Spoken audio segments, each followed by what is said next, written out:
Bantay Boto 2025. Nakatakdang mangampanya sa 13 Martires City sa Cavite ngayong araw ang alyansa para sa bagong Pilipinas senatorial candidates. Ayon sa campaign manager ng alyansa na si Navotas City Representative Toby Tiangco, kumpiyansa sila na makukuha nila ang pinakamaraming boto sa Cavite na isang vote-rich province. Lalo pat tatlo na sa kanilang senatorial candidates ang nagmula sa Cavite. Gaya ni Bong Revilla ng Bacoor, Francis Tolentino ng Tagaytay at Ping Lacson ng Imus. Mababatid naman na wagi sa Cavite noong 2022 elections si Pangulong Ferdinand Marcos Jr. na nakakuha ng higit 1.1 milyon na mga boto.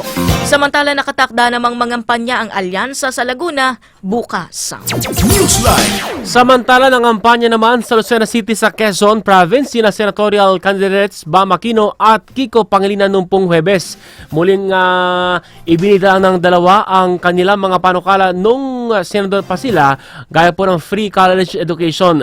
Kasama naman sa mga dumalo sa campaign rally doon si former Vice President Leni Robredo. Hinimok ni Robredo ang mga taga Quezon na ipanalo sina Aquino at Pangilinan sa halalan. Gaya po ng 2022 kung saan nakakuha si Robredo ng pinakamaraming boto mula sa Quezon Province na isa rin po sa mga tinatawag na vote-rich province. Newsline. Hinimok ng Commission on Elections sa COMELEC ang mga rehistradong botante sa abroad na mag-enroll na po sa mga otorisadong government websites upang makaboto sila online bago ang mismong araw ng eleksyon sa May 12. Ang online voting registration ay nagsimula na noong March 20 at matatapos po sa May 7.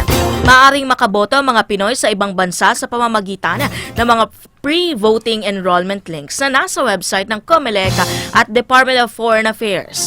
Makikita rin ang link sa opisyal na social media accounts sa mga poll body at mga embahada ng Pilipinas. Kailangan lang mag-upload ng litrato ng kanilang national ID, ibang government-issued ID, Philippine passport sa kasalukuyan o kahit ang expired na driver's license o seaman's book. Maaari ring gawin ang pre-voting enrollment sa mga overseas post ng Pilipinas o sa field pre-voting enrollment activities na isinasagawa.